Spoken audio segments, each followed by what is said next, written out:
Sarah, in reference to the president's tweets this morning that have been a matter of some discussion today, you said earlier on Fox News that the president has a right to defend himself when he is attacked, and it's no secret that this particular program has been very critical of him. However, the nature of the tweets this morning has drawn condemnation from people on Capitol Hill, including the Speaker of the House, Senator Graham, Senator Susan Collins, all of whom are allies of the president. Did the president go too far with this tweet in its deeply personal nature? I don't think so. I mean, I think that the president has been attacked mercilessly on personal accounts by members on that program. And I think he's been very clear that when he gets attacked, he's going to hit back. I think the American people elected somebody who's tough, who's smart, and who's a fighter. And that's Donald Trump. And I don't think that it's a surprise to anybody that he fights fire with fire. The things that this show has called him, and not just him, but numerous members of his staff, including myself and many others, are very deeply personal. So to then turn and pretend like, this approach is, I guess it's kind of like we're living in the twilight zone. They do this day after day after day, and then the president responds and defends himself, and everybody is appalled and blown away. Frankly, if this had happened in the previous administration, the type of attacks launched on this program, the things they say, utterly stupid, personality disorder, mentally ill, constant personal attacks, calling multiple members liars to their faces while they're sitting on their programs, the rest of the media would have said, guys, no way, hold on. But nobody does that. But the president, he's not going to step back. He's showed that, and that's exactly what he did today. If I could just follow on that, Sarah, a couple of the criticisms from supporters of the president have been that this particular tweet was beneath the dignity of the office. Where does the president draw that line on the dignity of the office? Look, I think that he shows that every day in the decisions that he's making, the focus and the priorities he's laid out in his agenda. But he's not going to sit back and be attacked by the liberal media, Hollywood elites, and when they hit him, he's going to hit back.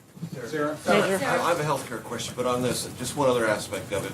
Some have suggested in their tweet response or public announcements today, the president misconstrued one of the messages that should have been gathered from a shooting that involved Steve Scalise and others, that the hostility of the verbal environment can create an atmosphere of violence. I'm not saying that, but members of Congress have said that about this particular tweet. I know that episode affected the president and those here at the White House personally, very importantly and deeply.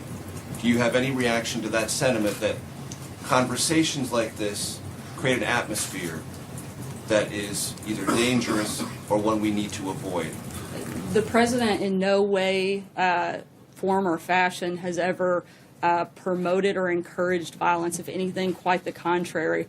And he was simply pushing back and defending himself. Sarah, I have a healthcare question. So, you talked about the president's overall priorities. Late last night, as part of the amendment and evolution of the Senate draft, $45 billion was put on the table for opioid treatment, and health savings accounts can be used, according to this new draft, to pay premiums in the future. Does the president support those two initiatives? And why does he believe they make the bill better? Specifically, does he believe that opioid allocation will be sufficient, as many people do not, to address that problem? I'm not going to negotiate the details, the back and forth in public, but I can tell you the president has obviously made fighting the opioid crisis a priority for him, and I would imagine he would be supportive of pushing resources towards that. How about health savings accounts? I think we're always looking for ways to add additional flexibilities, and something certainly to be considered. What about the Republicans who are criticizing the president? I want to go back to the shooting and remember what President Trump said then. He said, our country will perhaps become closer, more unified, so important. Does his tweet this morning, his series of tweets, help to unify the country? Again, Kristen, I think I've asked, and this question has been asked, and I've answered it several times. Do his tweets help to unify the country, to do what he said he wanted to see happen in the wake of that shooting? Look, again, I think that the president is pushing back against people who attack him day after day after day. Where's the outrage on that?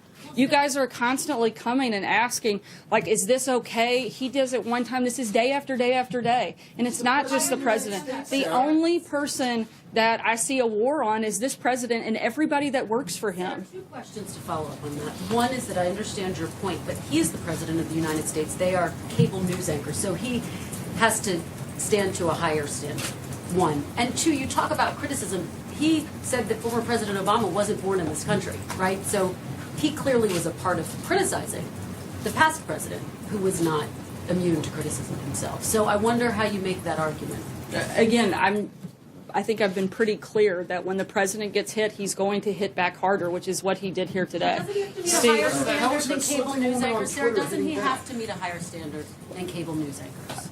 Look, I don't think you can expect someone to be personally attacked day after day, minute by minute, and sit back. Look, the American people elected a fighter. They didn't elect somebody to sit back and do nothing. They knew what they were getting when they voted for Donald Trump, and he won overwhelmingly.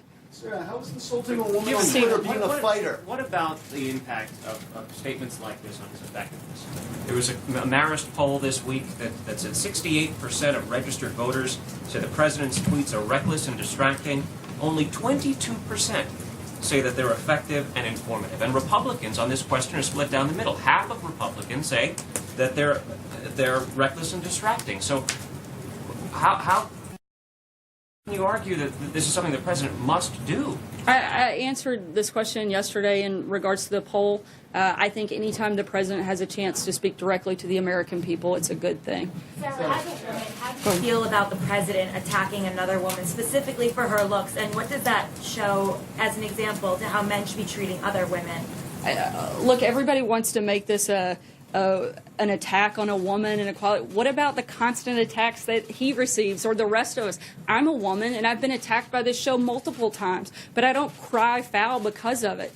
I think that, you want to create this false narrative. One hand, it's like, let's treat everybody equally, and on the other hand, they attack, and he responds, and apparently that's wrong. I'm sorry, guys. I've answered this question. Hallie.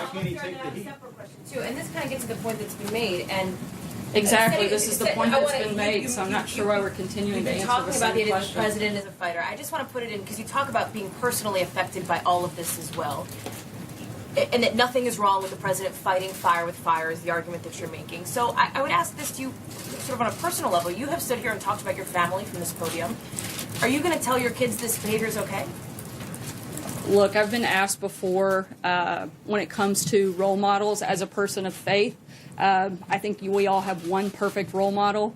And when I'm asked that question, I point to God, I point to my faith, and that's where I would tell my kids to look. None of us are perfect, and certainly there's only one that is, and that's where I would point that direction. I want to ask you my follow-up question just on more policy points with the G20 coming up next week. That would be a change in tone policy. I disagree with that. I think we talk about policy a lot here, but I want to ask about his meeting with President Putin that is coming up next week that has just been confirmed by Gary Cohn and H.R. McMaster. And a definitive answer from you on whether the president will bring up election interference. It is clearly the biggest topic between the U.S. and Russia now, the fact that Moscow meddled in the election. Is the president going to press Putin on that? Obviously, I'm not going to get ahead of the president's conversation.